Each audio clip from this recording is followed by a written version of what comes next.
Coming up on DITV, a pedestrian is struck by a car on Dubuque Street. Also, we're going to give you a closer look at Hurricane Florence. Tune into sports for our pregame show previewing Iowa versus UNI. And stick around for our predictions. Will the weather hold out again for a double win? Find out more in this week's weather. All that and more coming up on this Friday morning edition of DITV. Don't go anywhere. DITV starts right now.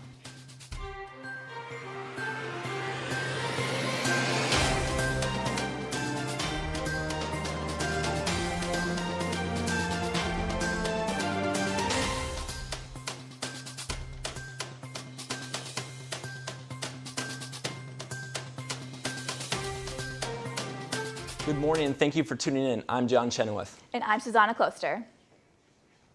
Yesterday, an accident took place on Dubuque Street, and an unidentified pedestrian. Construction workers reported that he was walking and looking at his phone when the accident happened. Dubuque Street has been reopened since the accident, but the condition of the pedestrian is unknown. Hurricane Florence made landfall yesterday on the East Coast. 1 million people have been told to evacuate. Abby Duke from Clemens, North Carolina, has made plans to visit a friend here in Iowa City this weekend, and she was supposed to arrive tonight, but her flight got changed to Tuesday. We have her live in the studio to talk about her experience. Abby, thank you so much for coming. So can you tell me a little bit about what your experience was like evacuating from your college, East Carolina? So Monday, they made an official announcement at around 1 p.m. that Tuesday we would be evacuating. And as soon as that call was made, the gas stations were full. I mean, I went right away and got gas, and they were so full that I had to wait probably about 15-20 minutes. Well, I'm sure it was kind of scary, definitely. Yeah, it was very intimidating. And you've lived in North Carolina your whole life, so what makes this hurricane different than others? I think living around the East Coast and being there the past 2 years, and especially experiencing a hurricane before, that has changed my perspective and like how much of a reality is for so many people towards the East Coast. And I think being in Iowa as opposed to North Carolina is also very different. So knowing my family is there and I'm here is kind of hard. Yeah, definitely. And, you know, going off of that, have you heard of any damage to your home or to your school since you've been here in Iowa? My home in Clemens, I can expect my power to go out, but I haven't heard anything yet. And then my school, I think, is getting hit probably about right now. So I probably won't know the damage until tomorrow morning. And when do you head back to North Carolina? Hopefully Sunday. Hopefully. Well, thank you so much for joining us and best wishes to you. Thank you. Guys, back to you at the desk.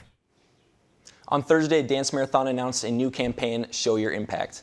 To kick it off, Dance Marathon hosted an event at Hubbard Park. Leaders encouraged students to sign up and receive fundraising tips. They were also able to make crafts for the kids and send them messages. The goal of the campaign is to encourage inclusivity and to show participants the impact they have on the kids and their families.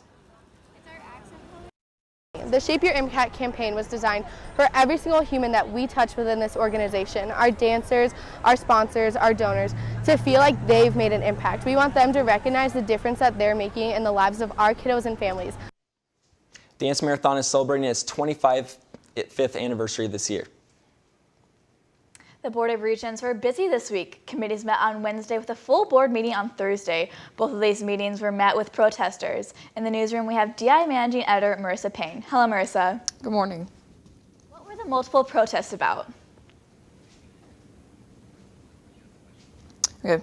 Members of the UI community used Thursday's public comment session to protest the proposed closure of the Labor Center. The UI officially requested approval from the Regents on Wednesday to close that center and 4 others, and if approved, they would close June next year.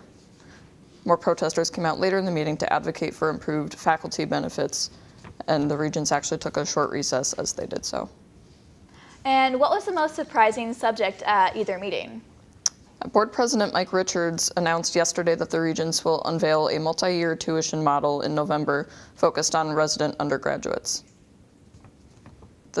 This follows last year's efforts to examine ways to make tuition increases more predictable through the Tuition Task Force. That plan would start in the 2019-20 academic year. All right, thank you, Marissa. So I'm really hoping that everyone on the East Coast is going to be okay in Hurricane Florence and everyone can evacuate it on time. I agree. Obviously in Iowa City, we don't have to worry about any hurricanes, so let's toss it over to Jihisha in the weather studio. Thanks, guys. Yes, we do send our prayers out over into the East Coast, but over in the Midwest, it's a gorgeous day in Iowa City as we get to near the high 90s, looking at that beautiful sun all day with 87 degrees, before getting to Grayson to the evening at 66 degrees. Then looking at our extended forecast, it starts to dip just a little, but we still get to stay in that mid-80s weather going into the weekend on Saturday. Then coming into the evening, we get to see the Hawks get that hopeful win at a pleasant 61 degrees. Sunday closes the week, get to see mostly sunny skies at 85, before lowering to a comfortable 64 degrees. Then we kick off the week with a bang as we wake up to those high 80s temperatures before dropping into the mid-60s at night. Tuesday, we still get to see the majority of the sun, looking at 86 degrees during the day, then lowering to a cool 64 degrees. Then unfortunately, the end of the week begins with thunderstorms as Wednesday hits the thunder in the morning at 79 degrees and thunder in the evening at 65. So we may have started well, but let's hope that the thunder is only a blip in our glorious week. Good luck to our Hawkeyes, and back to you at the desk.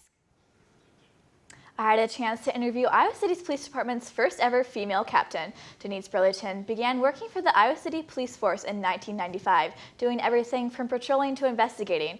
In 2008, she was promoted to lieutenant and now promoted to captain just last week. I want to be a part of the solution, not part of the problem. And sometimes we weren't always treated the best, and I always thought it was important, like, you know, hey, if I ever do that, I'm going to treat people differently, and I do that, and I think that's important. That's what I instill in the people I work with and the people I've supervised. Captain Burlington said that being one of the few women who work in the police force was never at the forefront of her attention.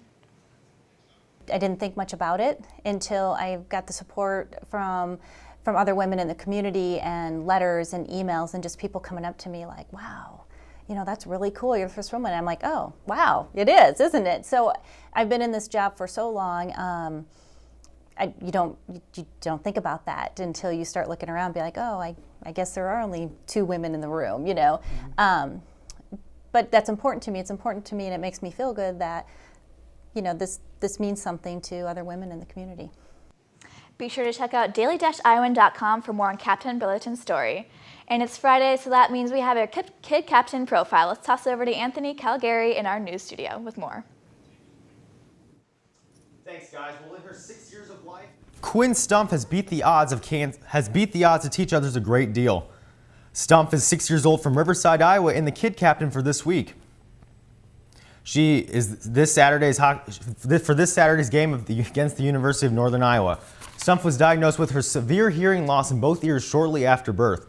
Eventually, she began showing other health issues such as dystonia, a movement disorder that causes involuntary muscle contractions, and gastrointestinal issues that led to malnutrition. In 2015, genetic testing revealed that Stumpf had a gene mutation known as SPATA5, which results in conditions including epilepsy, hearing loss, dystonia, and opisthotosis, a condition which causes muscle spasms that result in painful backward arching of the head, neck, and spine. There are about 30 cases known in the world to be similar to Stumpf's. Her mother, April, said Quinn wasn't expected to live past 2, but medical professionals now think she'll live to about 10. The Stumpfs consider Quinn to be the Hawkeyes' good luck charm, April said. Every Saturday, Quinn dons Hawkeye gear and holds on to a lucky Iowa football during the games. Well, we certainly wish Quinn and her family the best of luck this weekend, and best wishes to them as well. Guys, back to you at the desk.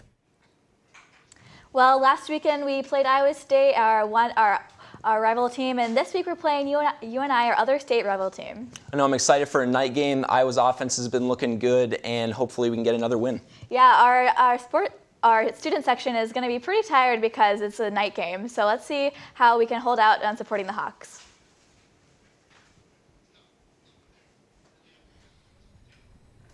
hello and welcome to DITV's pregame show. I'm your host, Bo Bowman, joined by the lovely Lucy Rodine. Lucy, how are you doing? I'm doing great, Bo, because it's going to be a good one this weekend. But let's start off on Noah Fant. Fant is a preseason All-American and is the Iowa offense's biggest threat. And TV does not do the man justice. In person, he just towers over people. I mean, the first time I saw him, I was just speechless. 6'5", 241 pounds, but he doesn't run like it. No, he does not, Bo. Here is a highlight of his game against Nebraska. At the bottom of your screen here is what we call a geese formation. He's Stanley's go-to receiver here. He gets into the open field and kicks on the Jets. Kiss him goodbye, topping out at 19 miles per hour there. Almost speeding in a school zone there. And he runs with power too. Opposing DBs get out the way. Here he is on a simple slant route against North Texas last year, and he just turns into a freight train, getting into the end zone for the score and pulling the defender with him there. He scored Iowa's first touchdown of the season against Northern Illinois earlier this year, but Iowa's offense hasn't quite gotten into a groove yet to show off his abilities. But that could change against Northern Iowa this week. Even legendary tight end Dallas Clark weighed in on Fant in an interview with the Daily Iowan earlier this week. Have a listen. You know, just his size and his speed and his strength. All those are, you know, you'd be happy with one of the three as a tight end, but having all three like he does is why he stands out and makes so many great plays for the team. Obviously some big shoes to fill there, but he's definitely off to a good start. But let's not forget, UNI has caused Iowa some trouble in the past. Yeah, I don't think anyone, including myself, will ever forget that 2008 game. Absolutely not. One of the most thrilling endings to an Iowa football game in recent memory. Let's take a look. UNI lined up to kick the game winner here, but it's blocked by Iowa. UNI recovers the ball with 1 second left on the clock and has another chance to win the game. So here they go, lined up for the second kick, and it's blocked again. They make sure to fall on it this time and win the game. So they're not ones to be overlooked by Absolutely any means, not. but here's what the team had to say about being careful not to take them at face value. You know, the last 3 times we played them, it's been an extremely close game. So really just trying to, know that they're a good program and that they're coached well. They play extremely hard, which I think Coach Florence has done a great job at, making known to us. So they pulled up the clips where we had to block 2 field goals in order to win. So, I mean, obviously they're going to come out and compete, and we're expected that. We don't want to overlook anybody. We just take it 1 week at a time, 1 day at a time, just try and get better and prepare the best we can for each opponent. We know we're going to get their best shot, and we're preparing just like we do every other game. Just 3 good days of practice during the week, kind of clean some stuff up on Friday, and got to be ready to go Saturday night. All right, now getting into the UNI offense here. They've got a bit of a logjam at quarterback now after Colton Howell replaced longtime starter Eli Dunn. Howell came into their game against Montana in the second half, replacing a struggling Dunn who completed only 5 of 20 passes for just 24 yards. Now, Iowa does need to prepare for both QBs. Dunn is more of a traditional pocket passer who will sit back there and pick apart the secondary, while Howell will do more of the damage on the ground with his feet, and he's a more mobile quarterback and poses more of a ground threat rather than through the air. But it really won't matter who the Panthers start on Saturday because the Iowa defense has been a brick wall so far this year. That's right. The starters on defense have only given up 3 points through 2 games so far. That's incredible. And I don't think UNI is going to be able to put up much more than that, honestly. Yeah, they shut down Iowa State star running back David Montgomery last week, holding him to only 44 yards. The D-line is one of the best in the country, and the secondary is disciplined enough to keep the big plays from happening. And even the linebackers, who are the biggest question mark coming into the season, have proved to be a very solid unit. But incredible defenses are no stranger to Kirk Ferentz. Here's the defensive players from Tuesday reacting to their success so far. I mean, I guess we're just doing what we're supposed to do. I mean, go out there, put out the fire, shut the other offense down, and help give our offense good field position. Playing really together as a team these last 2 weeks, so I feel like we can only get better from now, though. So I feel like just getting better every week is our objective, so I feel like that's what we want to do. 2 good games so far. I think our starting defense has given up 3 points so far, but at the same time, that doesn't mean anything going into this week. We're going to get UNI's best shot offensively, and we got to be well prepared to handle that Saturday night. Now, before we go, let's run through some predictions. Lucy, you go first. Iowa defense is looking too good. I'm taking the Hawks by 21. I would agree with you there. The defense is just too solid, and I think the offense is going to start clicking here. So I'm going to go Iowa big. That's all I'll say. All right, that's all for us in this pregame show. Back to you guys at the desk. Thank you, and have a great day, Iowa City.